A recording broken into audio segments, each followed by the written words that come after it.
आप ये जो नया केस अभी जो आया है दिस जो मेरठ मर्डर केस, उसमें आप देखिए वो आदमी जो लड़का था Saurabh, I think was his name, The one who was killed was the one Saurabh. Who was killed, he was madly in love with the lady.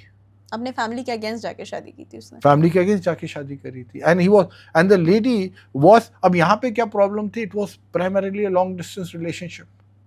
तो जैसे आपने कहा फॉलिंग आउट ऑफ, अब यहाँ पे एनवायरनमेंट चेंज हो गया.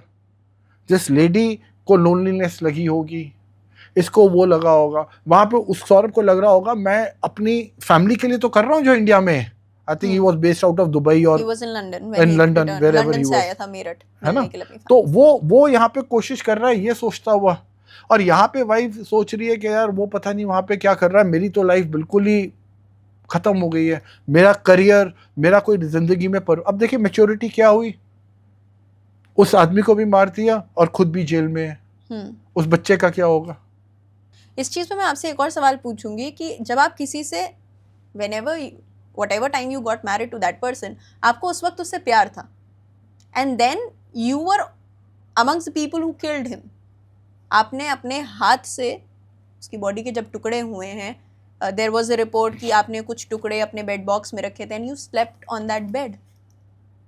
सो वो क्या ट्रांजिशन हुआ. ये दिखाता है कि that lady, for her husband Saurabh had become a big liability. There was an emotional divorce, and for her he was an impediment to her in his life. कि वो उसके लिए जिंदगी का ऑब्स्टिकल बन गया था. And she wanted to get rid of him so that she could reset her life, reset button पे, and she starts her life again. तो वो उसके लिए एक ऑब्स्टिकल लाइफ में बन गया. क्या अपनी सच्चाई बोल पाना ज्यादा मुश्किल था. उसने किसी को मार दिया, वो चाहती तो सामने से जाके बोल भी सकती थी कि now I don't feel like carrying on with you, let's stop this.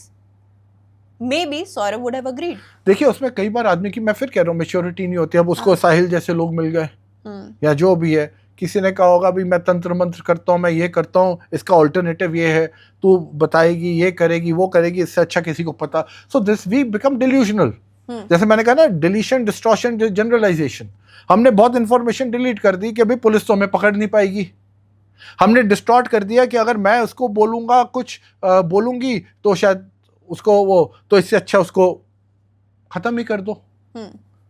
और इस तरह का जनरलाइजेशन होता है. बहुत रिसर्च होती है, अरे पुलिस ने उसको भी नहीं पकड़ पाई, उसको भी नहीं पकड़ पाई, वहां पे भी ये मर्डर हुआ था, यहाँ पे. वो भूल जाते हैं कि कहाँ कहाँ पकड़ पाए, क्योंकि एक फिल्टर लग जाता है आप में. आप वही देखना चाहते हैं. So you are wearing a blinkers, you are wearing blinkers, तो आपकी विजन अब टनल हो गई है, टनल विजन हो गई है. अब आप ब्लिंकर्स आपने पहने हुए हैं, तो आप जो देखना चाहते हैं आप उसी को देखेंगे, और वो आपकी रियलिटी बनती जाएगी, और आपको वो कन्विक्शन हो जाएगा. आप फ्रॉम आउटसाइड अगर देखेंगे, जो एक साइकोलॉजिस्ट भी देखता है, आप देखोगे यार इसमें देखो कितने सारे लूप होल्स हैं. अब आप ही ने मेरे से पूछ लिया कि भाई ये उससे बात क्यों नहीं करी, कितनी सिंपल चीज़ थी. वो ये कह सकती थी कि वो मुझे मार देता, ये कर देता, या उसको वो हो जाता. बट आज की डेट में जो रिजल्ट आया, क्या वो रिजल्ट उस लायक है? would have been better. तो that is where we don't understand, that is where the immaturity is.